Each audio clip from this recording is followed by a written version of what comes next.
दीपक जी, दो बातें कहूंगा आपसे। एक तो आपने कहा कि हरियाणा कहाँ कहाँ, राजस्थान, छत्तीसगढ़ और हिमाचल में ओपीएस, वहाँ ओपीएस राज्य सरकारें दे ही नहीं सकती, चूंकि केंद्रीय जो संगठन था उसने पैसे देने से मना कर दिया। अपना घर बेच के पेंशन देगा कोई, और घर भी बेच दे तो कितनों को दे लेगा। इसलिए वहां तो हमको मालूम है जन्नत की हकीकत। अच्छा, दूसरी बात आपने कही कि बहुत ज्यादा कमेटी बनाई, कमेटी ने बहुत ज्यादा मेहनत की, रात रात भर मेहनत की, सोई नहीं है, और बिल्कुल जैसे भगवान राम ने 14 वर्ष तपस्या की वैसी तपस्या की। ये बात ठीक नहीं है। मैं तो पेंशन में अप्लाई कर नहीं रहा, और ना मैं सपा का मेंबर ना भाजपा का, क्या मैं बीजी बंधु के टेबा में भी नहीं। मैंने जब जगन रेड्डी की सरकार के उसको पढ़ा और इसको देखा, यूपीएस को, गुरु सच्ची बात कहें, मेहनत की जरूरत ही नहीं। कहां मेहनत की, अब ये ढूंढो जाके, कमेटी वालों को पकड़ो कि तुमने मेहनत की कहां। ये 95% उसी का क्लोन है मित्र। तो मेहनत किस में कर रहे थे? बर्फी बनी हुई थी, वो सफेद थी, आपने इस पे गौछाप रंग लगा दिया, बोले नारंगी बर्फी बनाई हमने रात दिन मेहनत करके। अरे नहीं, बर्फी तो बनी थी यार, उस पे नारंगी रंग लगाया, गौछाप जो बूंदी में पड़ता पहले। अब बोले हमने बनाई, दूध लेने से लेके, भैंस पालने से लेके पूरी हमारी। ऐसा नहीं है। और बहुत पहले शायद विजय बंधु को याद हो, मैंने इनसे एक बार टेलीफोन पर कहा भी था कि आंध्र वाली पेंशन शायद सरकार लागू कर सकती है केंद्र में, और कोई रास्ता नहीं दिख रहा। क्या आप वही तो लेके आ गए यार, गजब बात कर रहा हूं। बच्चे का खिलौना धो धा के रख दिया, बोले नया लाए हैं। ऐसा नहीं है। इसलिए मैं कह रहा हूं कि कमेटी वालों ने कोई बहुत मेहनत नहीं की, कॉपी पेस्ट मारा है क्या, और प्रिंट ले लिया। उसका नाम यूनिफाइड पेंशन योजना कर दिया। जी अमिताभ जी, क्या यूपीएस से उन केंद्र शासित जो सरकारी हमारे कर्मचारी हैं, क्या उसको उनका लाभ नहीं मिलेगा? उस पेंशन का लाभ उनको नहीं मिलेगा, जो चाहे वो उनके परिवार के लिए 25 वर्ष से अधिक 60% उनके वेतन के अनुसार हो, चाहे वो जो 10 वर्ष से अधिक कर रखे हो तो उनको 10,000 रुपए के रूप में भुगतान के लिए पेंशन हो। तो लाभ तो हमारे सरकारी जो कर्मचारी हैं, जो हमारे जनता है, उसी को मिलेगा ना यूपीएस का लाभ। देखो दीपक जी, और बंधु जी आपके पास आ रहे हैं, लेकिन दीपक जी एक बात आपसे कहूंगा, मैं इस मामले में बड़ा, मेरा अपना सिद्धांत है, और मैं इसलिए इस सिद्धांत को अब नहीं छोड़ सकता। मैंने कृषि कानून के समय भी यही बात कही थी भाजपा के मित्रों से। भाजपा के मित्र कहते थे अमिताभ जी ये नासमझ है, जो लोग नहीं समझ पा रहे, किसानों को भड़का रहे, किसान भी नासमझ है, ये किसानों को बैकुंठ दिखा देगा धरती पे, ऐसा कानून हम लाए। हमने कहा भाई हो सकता है बैकुंठ से भी डबल बैकुंठ दिखा दो आप, लेकिन मैं इस कानून के पक्ष में इसलिए नहीं हूं क्योंकि किसान इसके पक्ष में नहीं। जिसके लिए कानून लाए वो तो पक्ष में हो यार। आप बोले कि भाई ये गुड्डू है, इसके साथ शादी कर दो लड़की की, लड़की को लड़का पसंद नहीं क्या, और चाचा को पसंद हो, फूफा को पसंद, फूफा के साथ शादी होनी है नहीं ना, फूफा की भौरी पड़ेगी नहीं ना, कि चाचा की पड़ेगी। बोले बिटिया की अम्मा को, अरे अम्मा थोड़ी ना जाएंगी ब्याह के भाई, बेटी और बेटा आपस में पसंद कर रहे एक दूसरे को कि नहीं। मेरे लिए लोकतंत्र में योजना वैसी होनी चाहिए जो जिसके लिए है उस बृहत्तर वर्ग को वो संतुष्ट करे। आपने किसान कानून वापस लिया था, तब भी मेरी सोच सही साबित हुई थी। आज मैं फिर कह रहा हूं, देर सवेर आपको दो चीजों में आना पड़ेगा, लिख लीजिए मेरी बात। आप ओपीएस भी लागू करेंगे, आपके ही श्रीमुख से उसकी भी घोषणा होगी, आज हो साल भर बाद हो, लेकिन मेरी समझ कहती है 27 से पहले, 2027 से पहले, क्योंकि तब स्टेक बड़ा है। और विनोद भाई, और जातिगत आरक्षण की घोषणा भी किसी भी दिन आप रात में सुन सकते हैं, आज हो कल हो, तारीख नहीं बताऊंगा, लेकिन यह भी लिख के रख लीजिए। कास्ट सेंसस और ओल्ड पेंशन स्कीम दोनों आज कल परसों नरसों किसी दिन भी होंगी जरूर, इतना मान लीजिए। विजय बंधु जी आप कुछ कहना चाह रहे थे? जी, जैसे दीपक जी ने दो बातें कही तो मैं उन पर थोड़ा सा कहना चाहता था। कि उन्होंने कहा कि यहाँ यहाँ सरकारें तो नहीं लागू हैं। पश्चिम बंगाल में, अरे क्या थी, हिमाचल में ओल्ड पेंशन लागू है, राजस्थान में ओल्ड पेंशन लागू है, छत्तीसगढ़ में लागू है, झारखंड में लागू है, और पश्चिम बंगाल में ऑलरेडी कभी एनपीएस लागू नहीं हुई। पहले तो ये जानकारी थी उसका। दूसरा, इन्होंने कहा कि यूपीएस से लाभ होगा। यही बात पिछले 20 सालों से एनपीएस के बारे में बताई जा रही थी। रोज एक एक से बातें, वो शानदार बातें, एनपीएस में ये है, एनपीएस में, एनपीएस में। 20 साल हो गए, 4 से लागू हुई और आज 24 हो गया। तो आज आपने यू टर्न कर लिया, आपने यूपीएस पे आ गए आप। तो कल जो 20 साल आपने गाथा गाई, वो गाथा क्या हुई?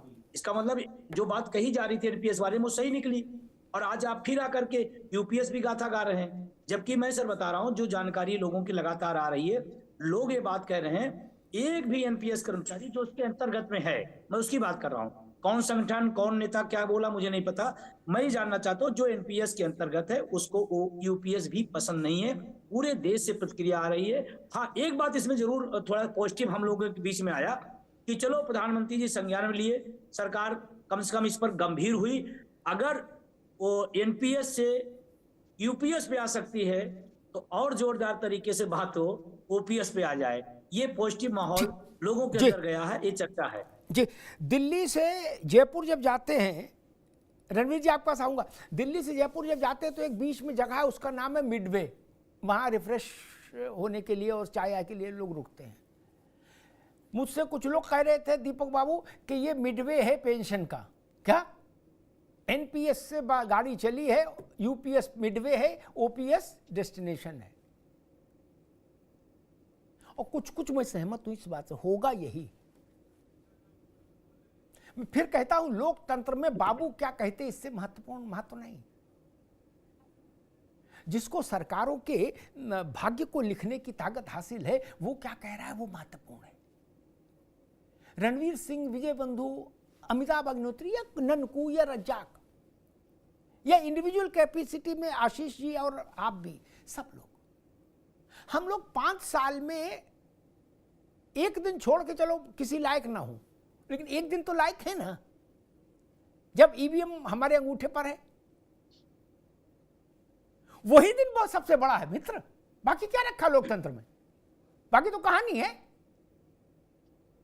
इसलिए मैं कह रहा हूं, रणवीर सिंह जी,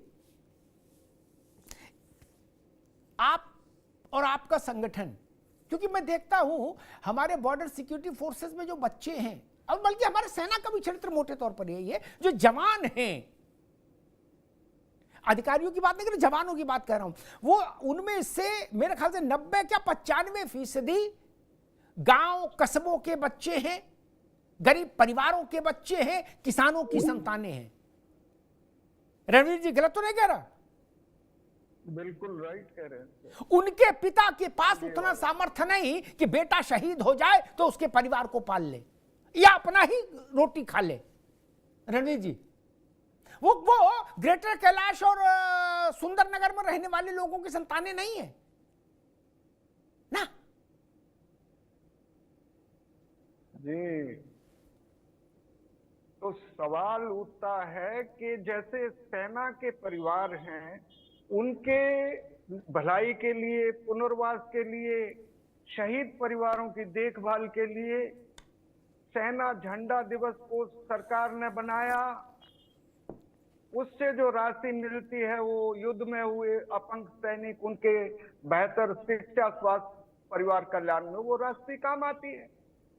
हमने 5 बार गृह राज्य मंत्री नित्यानंद राय से मिले, होम सेक्रेटरी भल्ला साहब से मिले, कहा कि साहब इतना तो कर दीजिए कि सेना झंडा दिवस की तर्ज पर अर्धसेना झंडा दिवस कोष की स्थापना कर दीजिए। इसमें आपको किसी एक्स्ट्रा मनी की जरूरत नहीं है, बजटीय प्रावधान नहीं चाहिए। आप जैसे लोग पैरामिलिट्री वेल विशर्स, आम इंडियन जो है उसमें कोष में दान देंगे, वो राशि हमारे परिवारों के काम आएगी। मैं आपके माध्यम से पूरे देश में आवाज जाए कि माननीय केंद्रीय गृह सचिव से मुलाकात 2 फरवरी 2021 में हुई। उन्होंने वायदा किया कि ठीक है, या तो 21 अक्टूबर पुलिस स्मृति दिवस या 31 अक्टूबर Sardar Patel the founding father CRPF, उनके उस पे हम कोष की स्थापना करेंगे। अब सैनिक कल्याण बोर्ड हर स्टेट में है, मार्टियर फैमिलीज के लिए, लेकिन अर्ध सैनिक कल्याण बोर्ड पूरे इंडिया में हरियाणा को छोड़ के कहीं नहीं है, और हरियाणा में हमारे नाम पे भागीदारी नहीं। सैनिक स्कूल 14 नवंबर 2019 को माननीय वित्त मंत्री साहिबा निर्मला सीतारमन से मिले, उनके ऑफिस में गुहार लगाई के साथ 100 नए सैनिक स्कूल आप खोल रहे हैं, कम से कम अर्ध सैनिक स्कूल, पैरामिलिट्री स्कूल खोल दीजिए। उन्होंने कहा कि यस मैं खोलूंगी, एमएचए अगर प्रपोजल भेजे तो। साहब जी, हम लोग आधे अधूरे ठगे से कितने जवान आए दिन शहीद होते हैं, सरकारें बताएं कि कितने लोग, कितने डीजी, कितने फोर्स ऑफिसर उनके घर में उनके पता लगाने के लिए गए कि आप किस हालत में हैं। कोई नहीं, कोई नहीं सर, आधे अधूरे ठगे से, सुविधाओं से मारे। ठीक है रणवीर जी, बहुत बहुत कारुणिक कहानी है हमारे अर्धसैनिक बलों की। दीपक सोनकर जी, एक सेकंड और अगर जी एक जी पॉइंट जी जी और है, अगर जी रणवीर जी जी कहिए। माननीय प्रधानमंत्री आए साल दिवाली सरहदों पर बीएसएफ और आईटीबीपी के जवान के बीच में मनाते हैं। अभी फिर दिवाली आ रही है, बिग सैल्यूट। पहले प्रधानमंत्री जलेबी खा के आ जाते हैं, साहब जवान थोड़ी बोलेगा कि मेरी पेंशन लागू कर दो।